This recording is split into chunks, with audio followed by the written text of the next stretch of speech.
You are watching Three Black Geeks interviewing me, Tiana Camacho, the verse of Ermes Costello and JoJo Stone Ocean. Hi.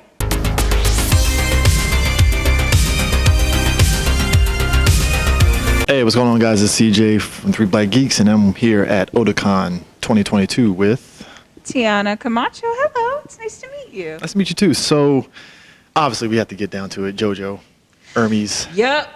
How was that when they put that offer to you to be in that show? I remember crying. I dead ass. I just started crying. Am I allowed to say dead ass? Yeah, Sometimes yeah. it just comes out. I'm from Brooklyn, so. Oh, you're fine. You're fine. Okay, cool. Okay. All right. Yeah, you're good. Oh, really? Yeah. Damn. Okay, I'm from Coney Island. Side talk is pretty accurate. Yeah. PG County. You're good. Yeah. Okay. You're There we good. go. But anyway, Ermes as a character for me reminds me a lot of myself, and I have a cute story about that, much I might go into. But for me, having this journey with this character really meant a lot to me personally, you know, because she values relationships to her detriment, definitely. Yeah. And I feel like she has a lot of heart as a character. And there was a lot of, looking at myself and realizing how much of her was so much like me in certain aspects, that it was very much an unpacking emotionally experience for me. And it has been the greatest challenge of my career and the greatest privilege of my career. And I adore everything about this character so much. So you've pretty much watched the previous seasons of JoJo, I'm assuming. I started with Golden Wind and kind of went backwards a little bit. I'll be honest, the whole thing with Phantom Blood where he put the dog in the oven. Like, bro, what's wrong with you? So I have to ask this. Yes. Because this was something that threw everybody off Okay. in Golden Wind. The Jodeci ending. Oh my God. What was your first thoughts when that popped up? I was like, am I allowed to curse? Yeah, And I said, yeah. What the fuck? Oh, so you were really disappointed, like, or was it like It just? was more like, I don't know. I didn't really like how Golden Wind ended. I'm sorry. I was just like, Because we always joke about the fact that every episode it will end off and then boom, straight to Jodeci. It's like whoa! You can't just show somebody dying and then just switch over like no. And then it's just like it's all happy and whatever. You know what I'm surprised by? I'm not really surprised by, but you know what would have been a really good ending song for Stone Ocean, and I'm kind of sad that they didn't do it. Which one? Dolphin by Prince. You know what? You're like the third person that has mentioned that. Thank you. Because there was two people on Twitter that mentioned that, and I didn't put the connection there. And I was like, No. Yeah, Dolphin by Prince would have made a really good ending song for Stone Ocean. And I'm a massive Prince fan too. I have the Urban Decay palette on my eyes right now. I love Prince that much. Yeah. So for you, outside of just the anime stuff, Yeah. when doing video games, is that like pretty much like a 180 from the anime, or is it kind of like the It's same? not necessarily a 180. The one thing that is different is that unless you're dubbing the game, you don't have to dub to picture. Oh, okay. You are free to make whatever choices you want. So I'll just do whatever I want. It's not like anyone can really stop me because they can't. Oh, okay.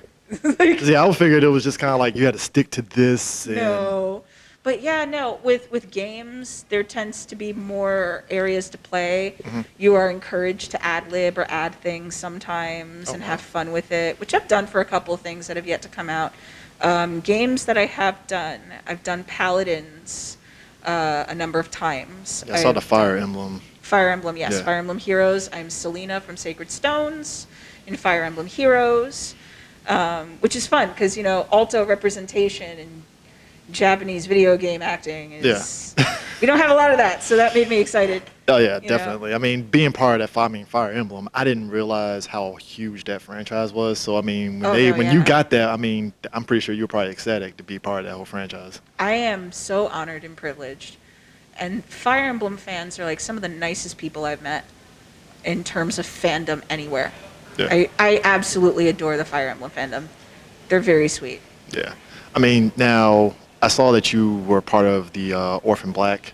Like, was that like a podcast, or was that was the a actual podcast, yeah. So how is that doing a podcast for like a show like that? Because that's a big show. That's a big franchise. I love podcasts because It is very much like you're doing a play, but with your voice. And that, to me, brings me a lot of joy because I come from a theater background. Oh, okay. So I feel like podcasts are the voice actor's medium, just like theater is the live action actor's medium. And you can really make a lot of acting choices in podcasts that you wouldn't in other places. I also do a lot of podcasts for Parcast, which is a Spotify thing that I do. Oh, nice. And they have me in to talk about like mythology and true crime stuff all the time. So I do a lot of those as well, and that has provided me with a lot of creative freedom. And I love working on podcasts. And working on Orphan Black as Kira, who is actually an established character in the canon on the show, and I play an older version of that character, was something that I was very, very shocked by. Because I was like, wow, you're really trusting me to be this big character that the fans know and love. And to build that amount of trust with a client it's not uncommon, but I was very privileged to have that with Orphan Black. I mean, was there like a sense of like nervousness? 'Cause I mean, like I said, that is a huge franchise, like Orphan Black. Oh, so it was just I was cakewalk. nervous. Because, like, look. I mean, because some people would be nervous. That is something you're leaping into. Well, when I was newer, I did a game called Clubhouse Games 51 Worldwide Classics. That was terrifying because there were like 7 people in the room. I didn't know what to do. And they had me as this character. And they were like, okay, so you're going to do this. So I didn't know what to do, right? I was like, I'm brand new to this and I'm scared. I picked one executive in the room and I kept making her laugh. And then after that, I was just like, I'm okay. It's not that I'm immune to stage fright. I just feel that because of the fact that I come from a theater background, it's one of those things where I know how to effectively use stress to be like, this just means I care about something, and that's a good thing. Yeah. You know? So it's not that I don't really get stressed anymore. I understood how big that character was, and I was very privileged to be a part of it, and I did get a little bit of nerves, but I don't let it affect me, because if they didn't want me, they wouldn't have cast me. Yeah. You know? Not bad. So, last 2 questions. So, we're coming out of the well, not coming out of the pandemic, but We in 2 paninis right now. yes, we're in 2 paninis. You're right. 2 paninis.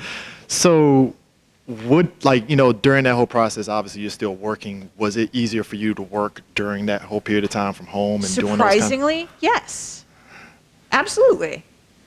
I know some people is like, no, I gotta do it here. I recorded so much from home. I still record from home. It's easier. Way easier. It can be. I've recorded JoJo from home.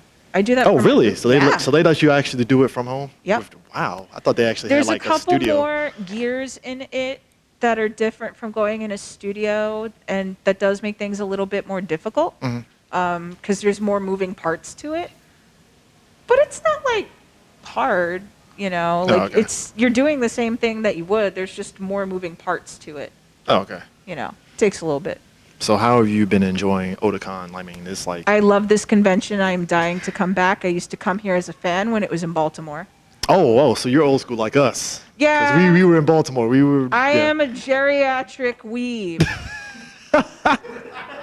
They started playing the Haruhi Suzumiya theme in the hallway, and I was like, dun, dun, dun, dun, yume, suki desho. And then I was like, oh my God, I qualify for a senior citizens discount. My knees hurt. I think we all have reached that point. I've reached that point. I've been going since 99.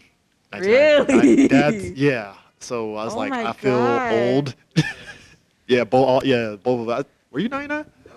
What? I wanted to come to this one. Ah. Yeah, like... I love this con. So I'm glad we're all in this, like, I am we're dying old. to come back already. They were like, do you want to come back? I was like, yes, I do. I don't go to a lot of cons either. So to be at Oda was my dream con ever since I started going to cons. So I got my dream convention. It's here.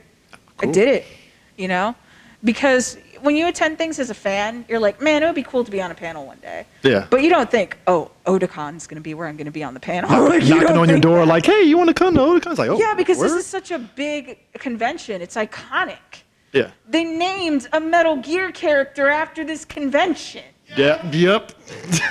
Which, let me tell you something. Do not let me talk about Metal Gear. We'll be here forever, and you guys are like 2 minutes. Don't do it. My favorite one is Snake Eater. There you go. There you go. Like we shouldn't be friends. We trying to be friends. Like podcast. She's in our age range, so we're all just in this together now. It's like it's amazing. We gotta put people of color, man. We gotta push people. You're perfect. Thank you. That's so kind. But I appreciate you taking the time to talk to us. This was fun. This is great, and like the fact that you're in JoJo, like me and him are like hardcore like JoJo. Like Thank so you. it's And been you great. know, honestly, like I love Ermes so much as a character, and I feel like she is a part of me and I'm a part of her. And I'm gonna end this with a cute story, and then we'll be out of here. All right. So there was a screening for the cast of JoJo's Bizarre Adventure of Stone Ocean, and we were just watching it on Netflix, and all the previous JoJos showed up. Kier was there, I was there, a bunch of people that worked on Stone Ocean were there. And I had my friend Aiden, who was behind me, who did incidentals, right? So we go, and every time she's on screen, he was just like, laughing constantly right behind me. And I had to turn around and be like, yo, Aiden, what the fuck? Calm the fuck down. It's not that funny. What's wrong? What happened? And he was like, it's because you're not even acting. You're just her. It's like not even impressed at that. It's like no. He was just like, because you're not even, it's just you, Tiana. It's just you. And I was like, Aiden, please. He's sweet. Aiden's real sweet. He did a bunch of side voices and characters in JoJo, and he did a bunch of the cops and stuff. So he's in Stone Ocean. He's peppered throughout, and he won't stop. But he's sweet, though. Cool. Well, I appreciate you taking the time talking to us. I appreciate Thank it. you. Very You're much. so sweet. I appreciate it. No problem. And we'll see you guys later. Peace. Peace. Hey, can we get 3 things? Can we get an intro from you? Sure. What do you need me to say? Our name, 3 Black Geeks. You are watching 3 Black Geese. Geeks, not geese.